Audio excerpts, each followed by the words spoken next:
Welcome back, learners. In this video, we are going to study about equivalent fractions. Making equivalent fractions. This is a must-have skill.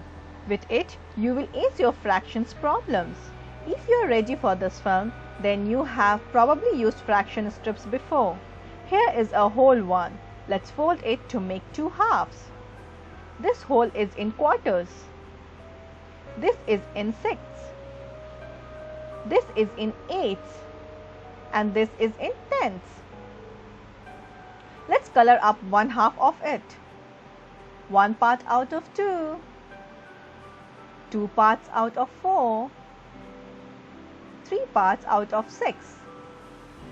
Four parts out of eight. And five parts out of 10. You can see these are all equivalent fractions. Notice that the denominator is 2 times its numerator. For all this equivalent fraction of 1/2. And you could easily think of some more like this without using fraction strips. Example 10 by 20, 30 by 60, 50 by 100. I want you to take a note, learners. These are the rules for equivalent fractions. Can only be met by multiplying or dividing. And whatever I do to the numerator, that is our top number, I have got to do to the denominator, that is the bottom number. These equivalent fractions of 1/2 has bigger numbers, but we can see they all have the same size value. We multiply to get these equivalent fractions. Now let's think about that without the fraction strips. Here 1/2. What to do to get the denominator and numerator to 2 by 4, which is equivalent to 1 by 2. What I did, 1 times 2 equals to 2 and 2 times 2 equal to 4. I used a factor of 2 to make this equivalent fraction. Whatever I do to the top, I have got to do to the bottom. So if use a factor of 3, I get this equivalent fraction, that is 3 by 6. A factor of 4 gets me this equivalent fraction, that is 4 by 8. And when I use 5, I get this equivalent fraction, that is equal to 5 by 10. Whatever I do to the top, I have got to do to the bottom. Isn't it easy, learners? Yes. Now we will go to the next step. We all know that multiplication is opposite of division. Let's examine what that with this fraction 3 by 4. 3 times 2 equals 6 and 4 times 2 equals 8. This is my new equivalent fraction. 6 divided by 2 equals 3 and 8 divided by 2 equals 4. Use the inverse operation, gets us back to our original fraction. That's why we can also use division to make an equivalent fraction.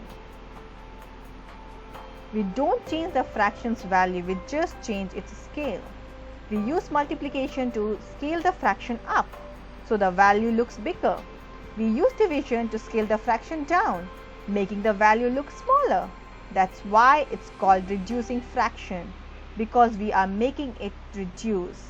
Example 8 by 14. Key to reducing a fraction. We have to pick a number that divides perfectly. No remainders allowed. These numbers are both even, so I can divide it by 2. 8 divided by 2 gives us 4 and 14 divided by 2 gives us 7. 8 by 14 equal to 4 by 7. Whatever we do to the top, we have got to do to the bottom, and no reminders allowed. Next example, 6 by 18. I would divide by 2 because these are even numbers. How many 2's in 6? 3. How many 2's in 18? 9. Both those numbers are in 3 timetables. So I can reduce again using a factor of 3. 3 divided by 3 equal 1 and 9 divided by 3 equal 3. Now I can't reduce this anymore. When you can't divide a fraction anymore, that's called reducing fraction to its lowest term. 6 by 18, I could also have taken our fraction and divided by 3. 6 divided by 3 gives us 2, and 18 divided by 3 gives us what, learners? How much? 6. We can see 2 and 6 both are even numbers, so we can divide this again by 2. So 2 divided by 2 gives us 1, and 6 divided by 2 gives us 3. Or I could have divided directly by 6. 6 divided by 6 is 1, and 18 divided by 6 gives us 3. 6 and 18 both comes in 6 timetable, right, learners? Right. So you can reduce a fraction in more than one step until it won't reduce anymore. You might be able to get there in just one shot. However, you reduce it, the final answer in its lowest term will be the same. Please make a note of this in your math journal so it makes sense to you. I want you to get this because you will need it all the time in fraction problems. Once we are done with equivalent fractions, it's easy for us to find out how to handle partly done equivalent fractions. To do this kind of problem, you must know how to make an equivalent fraction with the help of multiplication and you will get a pair of fractions like this. And learners, your job is to complete this fraction. You might be able to jump to the answer and you know instantly what to do. That's natural for you. It's so fantastic, that's great for you. Let's start off. Let's take a fraction and an equivalent fraction. You have to work out what was done here to create this equivalent fraction. We can see the equivalent fraction has greater numbers. That's told us the original fraction was multiplied by some number to get this new fraction. So we look at the original. Let's take the numerator and we can say that 4 times what number gives us 12?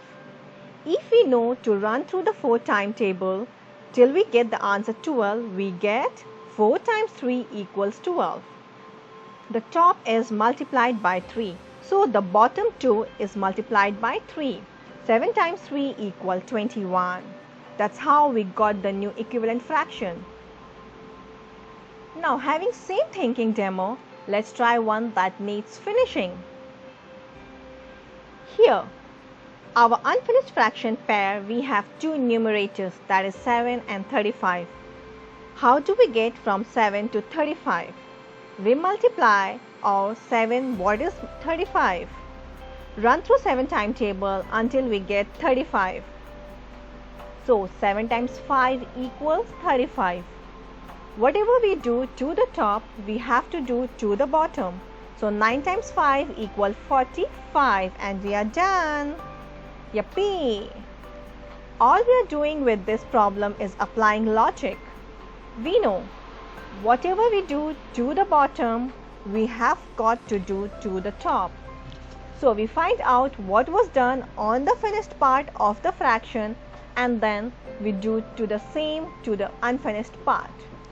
Finish the operation and we are done. Now we know this strategy. Let's try another one. The unfinished fraction has a smaller denominator.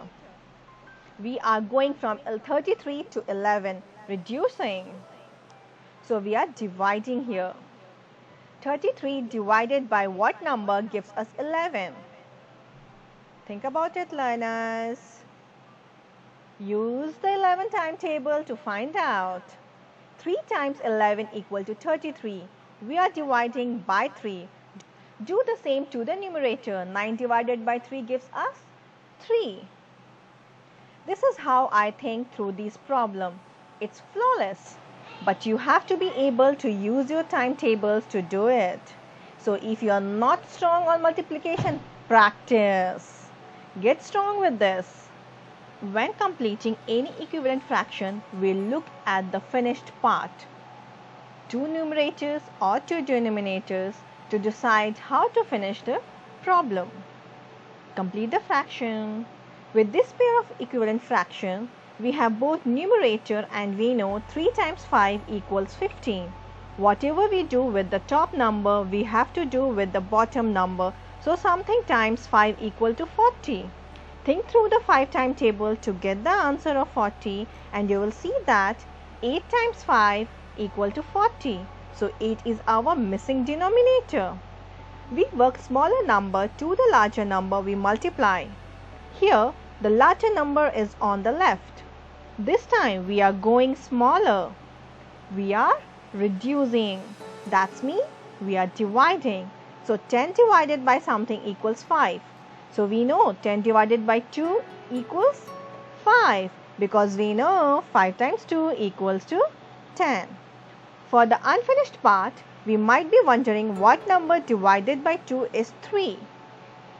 It can seem how to do because we are starting through a known number position. But don't worry, you will notice that 5 times 2 equals 10. That's the inverse of 10 divided by 2 equals 5.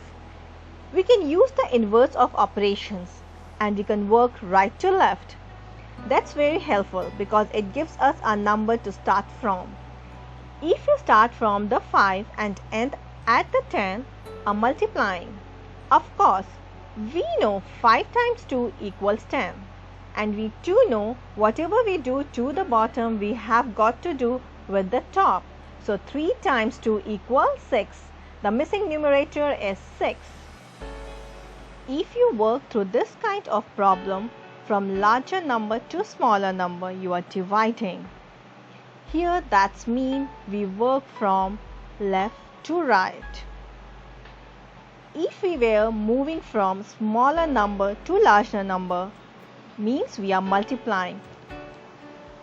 This thinking is a key to any complete the equivalent fraction. Now, in this question, learners, your teacher is going to pause a video for a minute and you have to solve this equation. Come on, learners, I know you can do it. 3 times 3 equal to 9, and we know that whatever we do to our top number, the same thing we have to do to with our bottom number. So 11 times 3 is equal to 33. Basically, you can use this through any of these problems just using multiplication. That is a game changer of many learners. My dear boys and girls, I want you to get that it doesn't matter which part of whichever fraction is incomplete, because now you have the maths tool and the thinking to deal with it. Right, learners? I hope you found this video helpful. I will see you next time. Enjoy your maths lesson. Take care and stay safe. Bye-bye.